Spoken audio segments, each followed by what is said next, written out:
Selamat pagi Indonesia, selamat pagi Bandung dan kota-kota lainnya. Sungguh senang sekali bisa ketemu semua yang saya kasih, saya hormati Pak Bambang, Pak Lukito, Pak Petrus dan semua teman hamba-hamba Tuhan di sini. Kalau saya sebutkan nama satu persatu, waktu saya akan habis.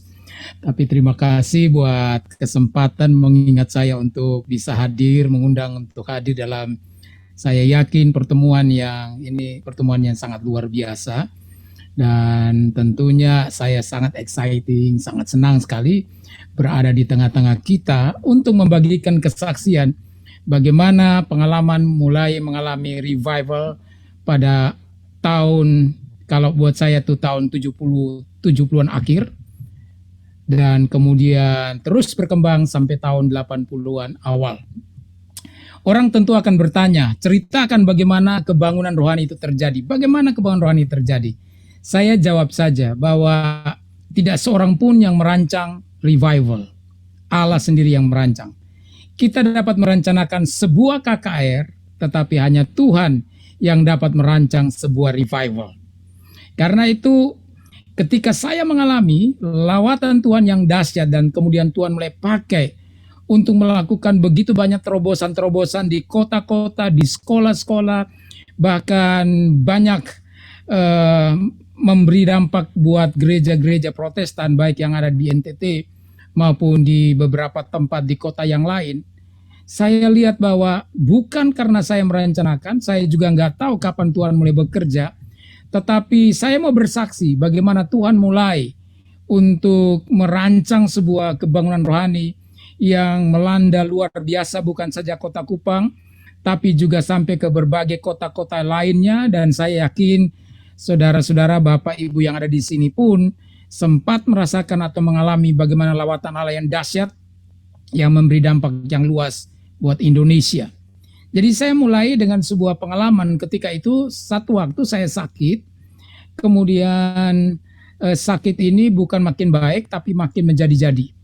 Kemudian celakanya lagi, orang tua saya taruh kasih obat yang salah di telinga saya, sehingga akhirnya 1 bulan kemudian sakit bagian telinga kiri saya ini sudah semakin menjadi-jadi, sehingga saya tidak bisa mendengar dengan baik atau saya tidak mendengar lagi.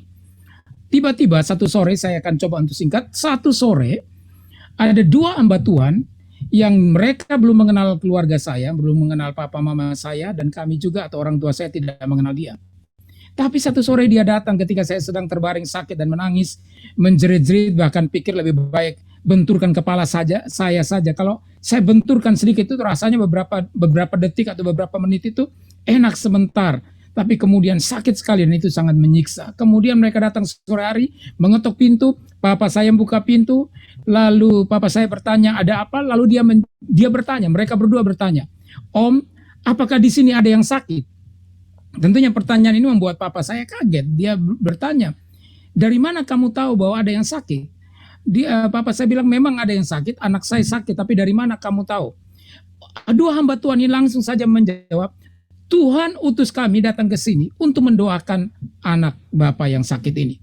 Lalu orang tua saya mempersilahkan mereka berdua masuk untuk mendoakan saya, tetapi mereka pertama-tama melayani orang tua dulu. Setelah mendoakan papa saya, mama saya, lalu mereka diantar menuju ke kamar saya, dan waktu itu saya sedang menjerit-jerit kesakitan.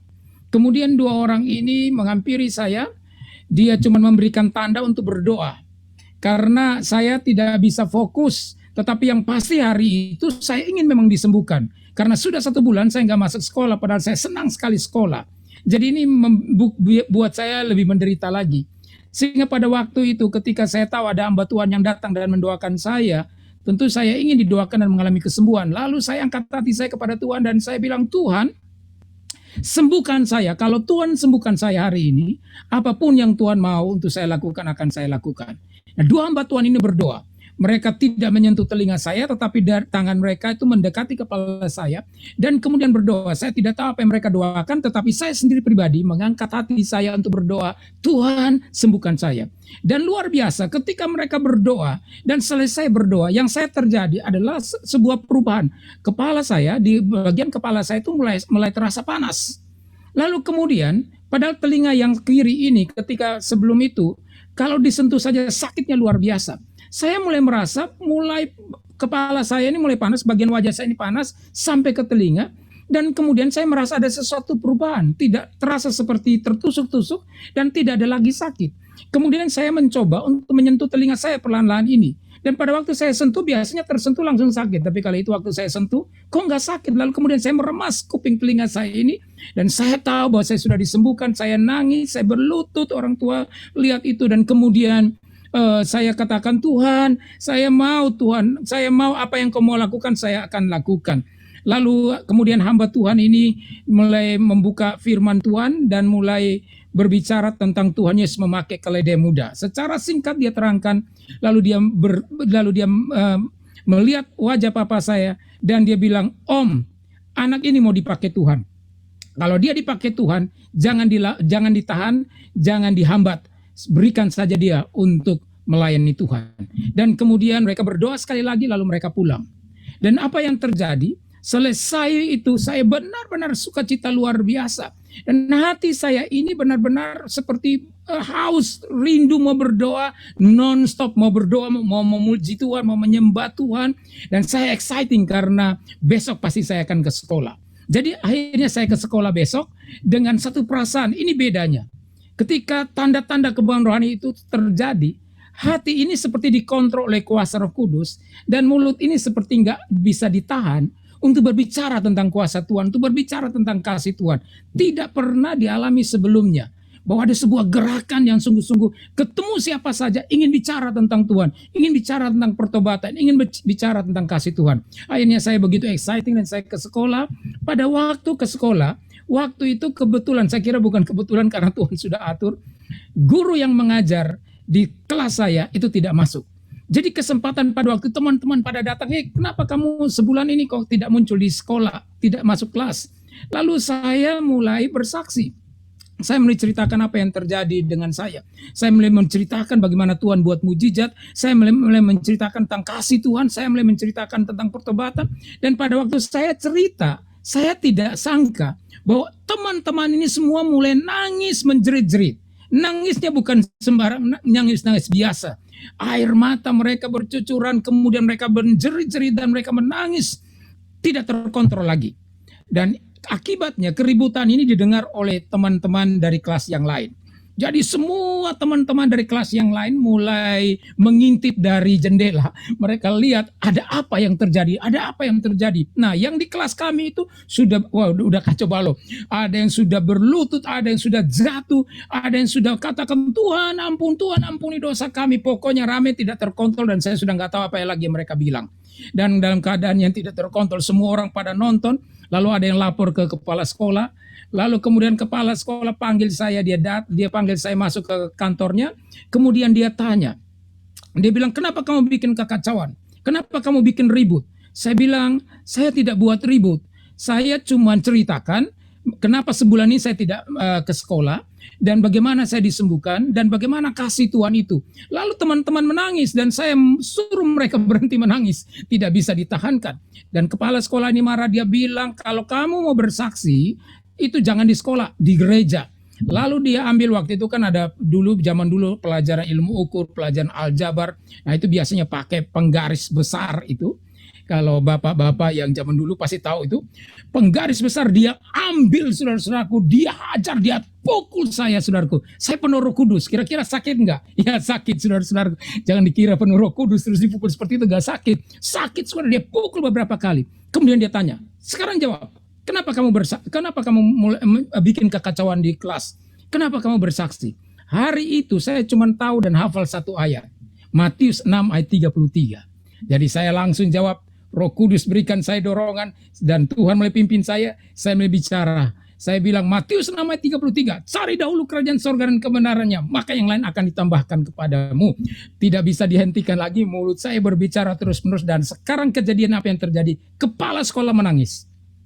Dia langsung menangis, dia tidak tahan, badannya sudah jadi seperti tidak tertahan lagi sampai dia jatuh berlutut di situ. Lalu dia bilang, terus bagaimana nih? Dia bilang, sorry tadi saya pukul kamu. Terus bagaimana ini? Saya bilang, Bapak mesti bertobat, mesti terima Tuhan Yesus Kristus. Dan kemudian saya doakan, saya akan doakan. Nah, saya nggak tahu waktu itu bagaimana mendoakan, karena itu pertama kali buat saya. Sebab saya lihat orang berdoa, mendoakan orang itu tangannya ditumpangkan tangan. Jadi saya copy itu, saya niru itu.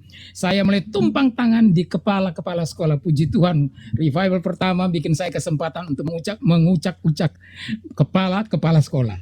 Jadi saya doakan dia, saya ulek-ulek, saya goyang-goyang kepalanya, sebab yang saya lihat seperti begitu. Jadi saya doakan dia nangis, dia minta pertobatan. Saya nangis terseduh-seduh, saya nggak tahu berapa lama dia tahan nangis itu. Lalu kemudian dia bilang begini, sebentar, sore ini kamu mau nggak datang ke rumah? Saya katakan, kenapa? Kamu bersaksi bagaimana Tuhan itu luar biasa. Saya bilang, siap Pak, saya akan pergi. Lalu sore harinya saya pergi ke rumah kepala sekolah ini, dan apa yang terjadi? Dia udah undang tetangga-tetangga semua. Rupanya waktu itu ulang tahun anaknya. Jadi dia undang semua tetangga. Itu rumah penuh sampai meluber keluar. Lalu kemudian saya disuruh untuk bersaksi. Dan kemudian saya bersaksi. Saya heran, saudara-saudaraku. Hari-hari itu ketika revival terjadi, setiap kali ngomong apa aja orang udah gak tahan, nangis saja. Padahal bukan kita bermaksud untuk membuat mereka menangis. Saya berdiri, saya berkhotbah, saya sampaikan pesan Tuhan, dan orang-orang pada nangis dan dijamah Tuhan dan dilawat Tuhan. Waktu itu saya tidak pernah catat apa yang terjadi, tapi tahun yang lalu atau 2 tahun yang lalu, seorang menghubungi saya di Facebook, dan dia kemudian berkata, kamu ingat saya? Wah, saya nggak tahu, saya nggak ingat. Kamu berkhotbah di rumah kepala sekolah dan saya adalah anaknya. Dan saya bertobat saat itu. Lalu dia kasih tahu tanggal, tahun, bulan. Dan saya bilang, wah, ini berarti keajaiban Tuhan terjadi. Nah, mulai saat itu, Tuhan mulai terus pakai. Lawatan Tuhan terjadi di sekolah-sekolah. Itu dimulai dari sekolah negeri di mana saya sekolah. Lalu kemudian terjadi lawatan Tuhan di sekolah-sekolah negeri yang lain. Mulai berkembang, mulai luar biasa. Jadi saya melihat di sini bahwa sebuah revival itu selalu tidak dimulai dari banyak orang. Tapi Tuhan mulai dari beberapa orang yang haus akan Tuhan, yang peka akan Tuhan, dan yang mau berdoa. Ketika kita haus dan mau berdoa, dan saya ingat pada waktu kami mulai bertemu dengan remaja-remaja yang lain, kita nggak punya keinginan lain kecuali ayo kita berdoa. Kadang-kadang sampai malam, kadang-kadang sampai seharian atau semalam penuh berdoa dan tidak ada lagi jalan yang lain. Berdoa, hati itu haus, rindu sekali supaya Tuhan lawat lagi dan membuat banyak pertobatan. Dan akhirnya revival terjadi di berbagai tempat. Saya kembali kepada apa yang dikatakan oleh hamba Tuhan tadi. Nah, 2 minggu kemudian, 2 hamba Tuhan datang kembali ke rumah. Mereka datang minta izin kepada orang tua saya, bolehkah saya bawa anak ini Om untuk pergi ke sebuah persekutuan doa. Waktu itu zaman itu tidak ada seorang remaja yang ikut gereja atau ikut persekutuan doa. Dan akhirnya orang tua saya izinkan. Kemudian saya pergi dengan celana pendek, warna biru, baju putih karena saya masih SMP. Lalu saya dibawa ke persekutuan doa itu. Dan persekutuan doa itu duduk di bawah di tikar. Dan kemudian pada waktu mereka lagi nyanyi, tiba-tiba Roh Kudus menggerakkan hati saya. Suruh buka Alkitab. Jelas sekali disuruh buka dalam Yohanes pasal 11. Saya tidak tahu di mana Yohanes pasal 11. Jadi saya tanya orang di samping saya, seorang bapak di samping saya, Pak, di mana itu Yohanes pasal 11? Lalu dia buka, dia cari, dan dia berikan kepada saya. Saudara, pada waktu saya baca Alkitab ini, ayat ini, itu mengalir luar biasa. Seperti api yang terus berada di dada saya. Sampai saya nggak tahan. Saya diberikan pengertian tentang ayat ini. Dan itu yang membuat sampai tubuh saya ini seperti tidak bisa terkontrol. Jadi bergetar keras. Bergoncang keras. Jadi ketua persekutuan doa, kebetulan saya duduk bersebelahan atau dekat dengan ketua persekutuan doa ini, seorang bapak di situ, dia lihat ada sesuatu yang aneh dengan saya. Lalu dia tanya, Dek, kamu kenapa? Kamu sakit ya? Saya bilang, enggak Om, tapi saya baca ayat ini dan Tuhan ingin saya bicara. Wah, dia juga mungkin rasa antara setengah percaya dan tidak percaya. Lalu pujian berlangsung terus menerus. Setelah selesai, dia bilang, Bapak, Ibu, saudara-saudara semua di sini, yang hari ini akan sharing firman Tuhan, yang akan menyampaikan suara Tuhan, adik kecil kita ini. Semua orang kan pada bingung, mereka duduk di situ, dan saya kan masih kecil duduk di situ. Lalu mereka coba angkat kepala mereka dan lihat, ini apa benar apa enggak nih? Jangan-jangan ketua persekutuan doa ini ngaur, saudara-saudaraku. Tapi ketika dia suruh, ayo berdiri, dan saya mulai berdiri, Dan saya berkhotbah, kira-kira hampir 2 jam saya khotbah. Itu seperti bicara tentang, seperti lihat di film itu dosa-dosa orang. Dan kemudian saya mulai menyampaikan firman Tuhan. Waktu firman Tuhan disampaikan, kembali terjadi.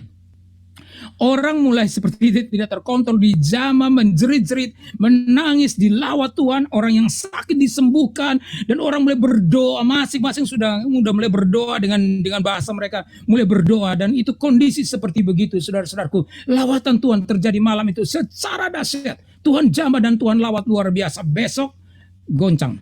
Di Kupang orang bilang, oh itu nabi palsu. Ada lagi yang bilang, oh bukan, itu dalam Yoel dikatakan hari-hari terakhir Tuhan akan pakai remaja-remaja, Tuhan akan pakai anak-anak. Tapi yang pasti saat itu Tuhan mulai bekerja luar biasa. Saya cerita selanjutnya, rumah saya itu seperti kayak dukun, itu orang tiap hari datang dengan pergumulan mereka, dengan persoalan mereka. Bahkan minta maaf, saudara-saudaraku mau percaya atau tidak percaya, orang yang kehilangan emas pun datang untuk minta didoakan supaya Tuhan kasih tahu emasnya hilang sampai di mana begitu. Nah itu karena pengertian mereka pada waktu itu. Jadi semua orang dengan pergumulan mereka, sakit, penyakit, dan macam-macam mereka datang. Sehingga saya tiap malam sampai malam harus mendoakan orang-orang yang minta didoakan ini. Dan Tuhan bekerja terus, lawatan Tuhan terjadi luar biasa. Sampai satu waktu zaman sekarang enak, kita punya WhatsApp, kita punya alat-alat medsos, dan juga kita bisa promosi KKR di mana-mana. Waktu itu tidak seperti ini. Tetapi ini ajaibnya Tuhan. Memang kalau Tuhan sudah rancang, dia memberikan sesuatu dalam hati orang untuk sesuatu tujuan yang sama. Jadi pada waktu itu tiba-tiba semua anak-anak SMP, sebagian ada juga anak SMA, tapi kebanyakan karena waktu itu saya masih SMP ya, umur saya waktu itu 12 tahun lebih, hampir 13 tahun, tahun 1977. Dan waktu itu semua anak SMP itu datang. Mereka datang berkumpul di sebuah gereja, dan ini bukan gereja karismatik, ini gereja Protestan. Kemudian masuk saja saudara-saudaraku, masuk di gereja ini dari berbagai anak-anak dari berbagai sekolah kumpul di situ, dan terjadi lawatan Tuhan, karunia Roh Kudus dahsyat. Gereja itu yang bisa memenuhi, mungkin ada sekitar 500 atau 300-an lebih atau 500 gereja itu bisa nampung penuh dengan anak-anak SMP ini, sampai itu masih berseragam semua. Karena siang hari pulang dari sekolah mereka datang semua. Pada waktu itu seluruh tempat itu dilawat Tuhan, karunia Roh Kudus dinyatakan luar biasa. Anak-anak kecil bernubuat, bukan saja saya, tapi begitu banyak saya lihat mereka dipakai Tuhan secara dahsyat. Mereka berlutut di mimbar. Dan pada waktu itu karena keadaannya dipikir ada yang punya gereja ini pikir ini sesuatu sedang terjadi, kekacauan sedang terjadi, lalu panggil polisi untuk datang mengamankan kami semua. Tetapi apa yang terjadi ini luar biasa. Polisi waktu datang, dia baru berada di depan pintu gereja, ada teman satu yang di depan mimbar itu langsung teriak, "Pak polisi, kamu berdosa begini segala macam."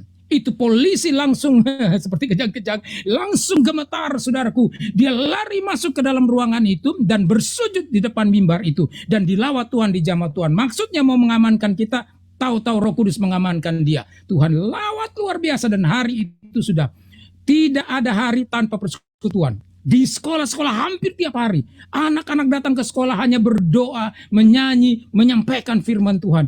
Dan itu dahsyatnya lawatan Tuhan terjadi. Bahkan kemudian saya diundang juga di gereja-gereja Protestan, dan saya berkhotbah di situ. Saudaraku, kita tahu di gereja Protestan itu mimbarnya besar, tinggi, dan itu sebabnya pada waktu itu terpaksa saya harus ditaruh kursi yang tinggi untuk berdiri di situ dan mulai berkhotbah. Sebab kalau saya tidak duduk di atas atau berdiri di atas kursi, nanti orang bilang, wah ini mujizat mimbar berkhotbah kan. Tetapi saudara-saudaraku, apa yang terjadi? Kembali lagi lawatan Tuhan terjadi, menjamah orang-orang gereja Protestan ini, dan di mana-mana mulai tumbuh persekutuan doa, persekutuan di mana-mana, dan itu berada di gereja-gereja Protestan. Tuhan lawat secara luar biasa, dan dari situ Tuhan mulai bawa saya ke kota-kota sekitar Kupang, ke berbagai tempat, ke daerah-daerah di mana pendeta-pendeta juga waktu itu masih pakai kuasa kegelapan.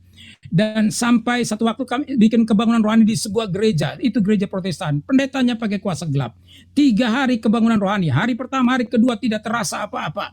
kebaktian kebanggaan rohani, tidak terasa apa-apa. Suasananya seperti mati begitu, jemaat itu seperti ditutup, saudara-saudaraku. Ternyata pendetanya punya kuasa gelap. Singkat cerita, hari ketiga, pagi hari, terjadi sesuatu. Tuhan jamah pendeta ini sampai dia akhirnya bertobat, melepaskan kuasa kegelapannya. Dia punya pedang yang dia simpan, pisau atau keris yang dia simpan. Dia sudah mencoba membuangnya beberapa kali, tapi begitu dia buang, itu keris akan datang sendiri dan berada di lemarinya dia. Lalu hari ketiga itu, anak bungsunya hampir mati, saudara-saudaraku. Dan kemudian Tuhan gerakan hati saya lagi berbaring tempat tidur saya di ruangan yang mereka kasih untuk saya ada di situ. Tuhan bilang, keluar, doakan anak itu. Aku ingin melakukan sesuatu. Lalu saya keluar dari ruangan itu.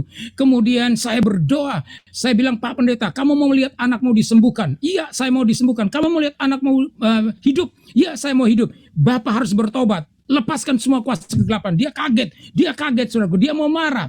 Karena dia pikir ini anak kecil masih bau bawang, bau susu. Kenapa mau nasihati orang tua pendeta lagi gitu.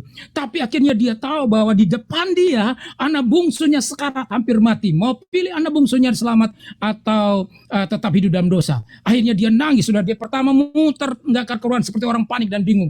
Akhirnya dia mengaku dan dia kumpulkan semua kuasa kegelapan itu dan kemudian kami musnahkan, saya bakar, lalu kemudian berdoa dan anaknya mengalami kesembuhan. Dan itu malam ketiga kebangunan rohani. Dan kebangunan rohani malam ketiga berbeda dari sebelumnya. Pada waktu saya sedang puji-pujian sedang dinyanyikan dan kemudian giliran saya mau berkhotbah. Tahu-tahu pendeta ini bilang, tunggu, saya mau maju. Apa yang terjadi? Pendeta maju ke depan dan dia mulai mengakui dosa-dosanya. Dia minta maaf kepada jemaatnya. Dia bilang begini, saya selama ini pendeta, tapi saya masih pakai kuasa kegelapan. Dan hari ini saya minta ampun sama Tuhan. Tadi pagi kuasa-kuasa kegelapan saya sudah dibakar. Dan saya mau bertobat sungguh-sungguh. Dan saudara tahu apa yang terjadi?